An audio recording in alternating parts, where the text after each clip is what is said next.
Pertama, untuk penyimpanan sementara ini tidak memadai ya, tidak sesuai dengan ketentuan teknis. Ya. Yang kedua,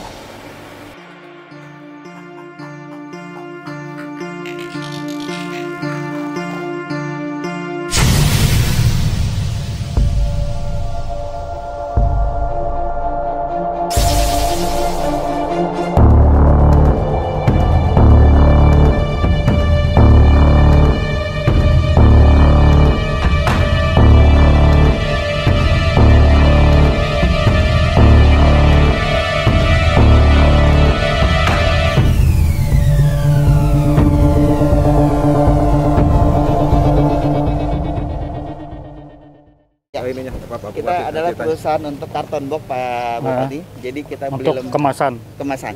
Ya. Kita kirim ke perusahaan-perusahaan Jepang yang di M2100 untuk diekspor. Jadi ada yang jalan. Printing, ada yang dicetak dan ada yang polos. Jadi kita beli material itu dalam bentuk lembaran. Belinya lembaran.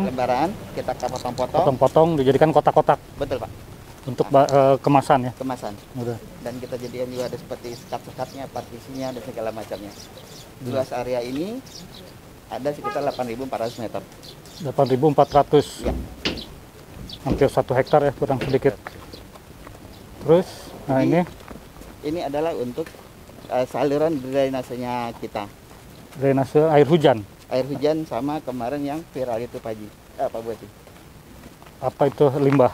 Ini sebenarnya ada limbahnya nggak? Tintanya itu kita tinta. water base. Kita kan ada untuk cetak printing. Ya. Cetak printing. Tintanya itu adalah water base. Jadi hasil cucian dari tinta itu kita buang ke tempat pengolahan WTP-nya kita. Yang ini? Di sana nanti ada bobot. Kalau ini apa, air dari mana ini? Ini air hujan. Air hujan. Drainase. Sama air buangan yang dari hasil pengolahan. Ya, berarti tadi yang dari tinta itu juga bercampur di sini kan? Jadi menyatu dengan saluran drainase Pak Bupati. Menyatu dengan drainase. Jadi dari pencucian mesin-mesin produksi tinta printing itu, kemudian sama dia punya tempat penampungan di sebelah sana.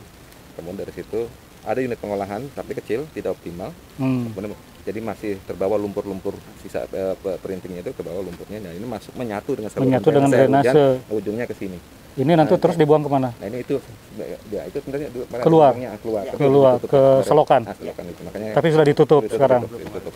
Nah, ini kalau nggak ditutup nanti airnya ini limpas kemana nih? Nah, ini kalau selama ini kalau hujannya nggak besar banget sih Pak Bupati, ini nggak menyerap dia. Iya. Jadi tintanya itu B3 masuknya. Masuk ke B3. Jadi nanti penanganannya adalah dihentikan di tempat pengolahannya limbah untuk yang tidak dibuang ke saluran drainase. Tidak digabungkan ke sini. Untuk langsung diserahkan kepada pihak ketiga sampai dengan Kimu tuh membuat unit pengolahan yang optimal dan mendapatkan izin. Nah, coba kita lihat yang tintanya.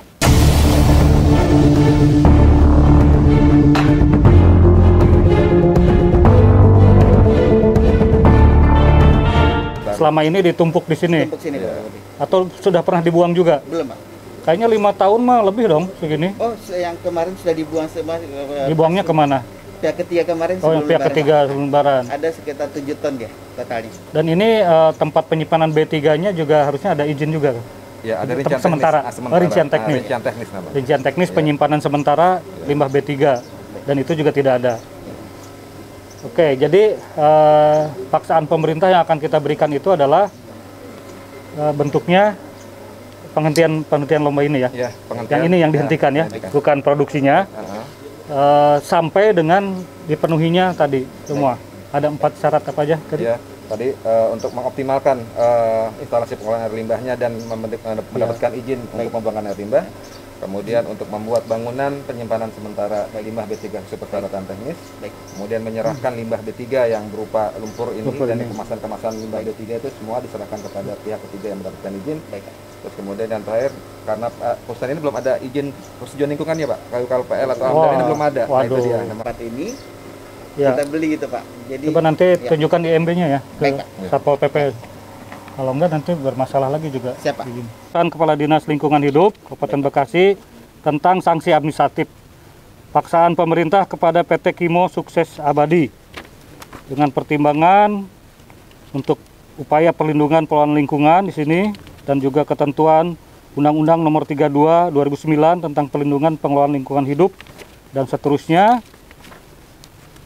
Memutuskan menetapkan sanksi administrasi berupa paksaan pemerintah kepada penanggung jawab PT Kimu Sukses Abadi yang berlokasi di Jalan Telaga Asih, Kampung Cibitung, Rawa Citra, Kelurahan Telaga Asih, Kecamatan Cikarang Barat, Kabupaten Bekasi, atas pelanggaran dan atau ketidaktaatan terhadap peraturan perundang-undangan dan atau perizinan berusaha.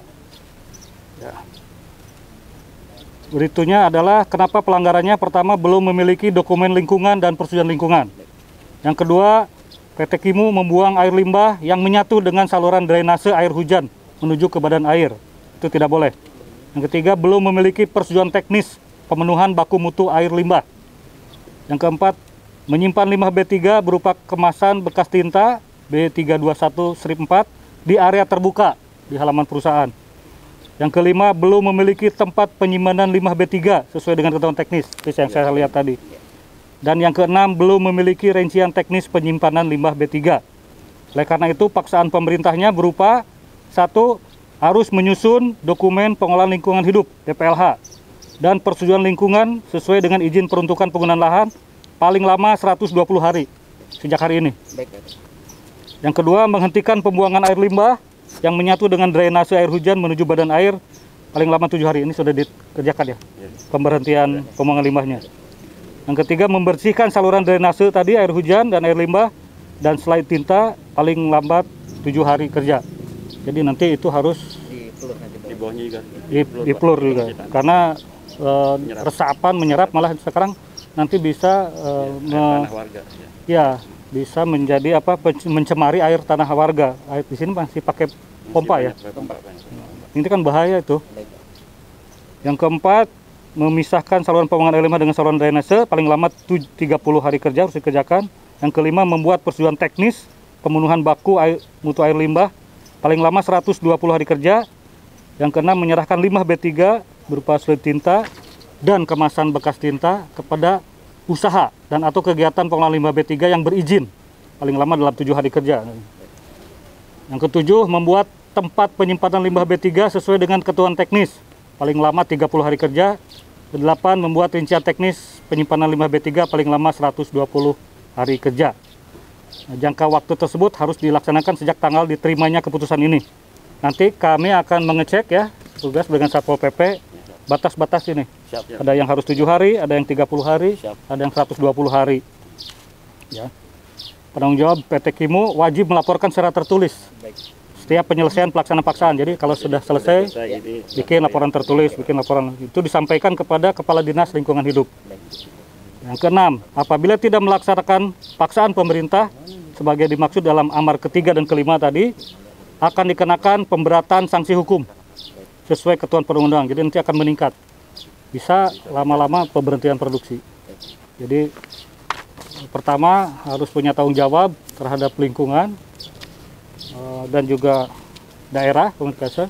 Di samping juga tentu pertimbangan kita adalah tenaga kerja yang sudah bekerja di sini, maka tanggung jawab Pak Rio ini berat ya. Lahir batin dunia akhirat. Supaya lebih berkah bisnisnya, tolong ini dipenuhi semuanya.